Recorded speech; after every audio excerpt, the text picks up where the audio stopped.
जो नौजवान छला जा रहा है, ठगा जा रहा है, उनकी योग्यता, उनकी अनिवार्यता और उनके मेहनत के साथ यह सरकार धोखा कर रही है। निश्चित रूप से आने वाले समय में सरकार के लिए खतरे की घंटी है।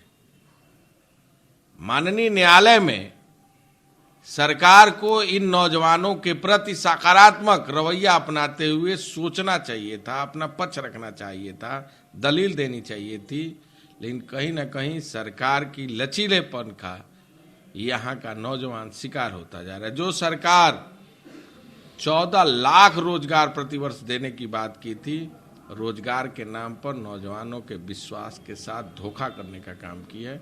आने वाले दिन में कांग्रेस पार्टी इन विषय को मुद्दा बनाएगी और निश्चित रूप से जनता के बीच में हम ले जाने का काम करेंगे। वहीं सर उन्होंने कहा कि कोरोना को लेकर प्रदेश व देश की जनता असमंजस में है, क्योंकि सरकार के आंकड़ों की खबर में तो कोरोना घट रहा है, लेकिन लोगों के घर, पड़ोस, रिश्तेदार, मित्रों व सहकर्मियों में कोरोना होने की खबरें दुगनी तिगुनी बढ़ गई हैं। भाजपा सरकार अपनी असफलता न छिपाए बल्कि सच बताए, टेस्ट बढ़ाए, क्या कहेंगे सर?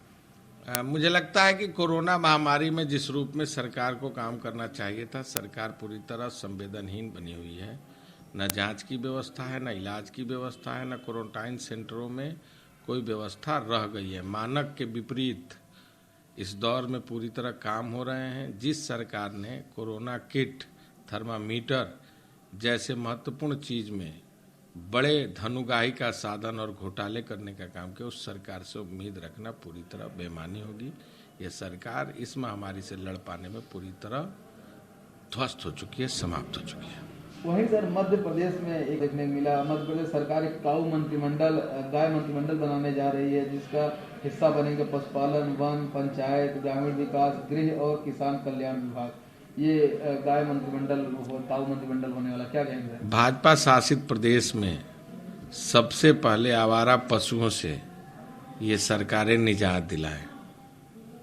सरकारों का आदेश धरातल पर नहीं है। गांवों में टीन शेड बनाना, लोगों के पशुपालन की व्यवस्था करने का केवल कागजी और हवाई व्यवस्था तक ही सीमित है।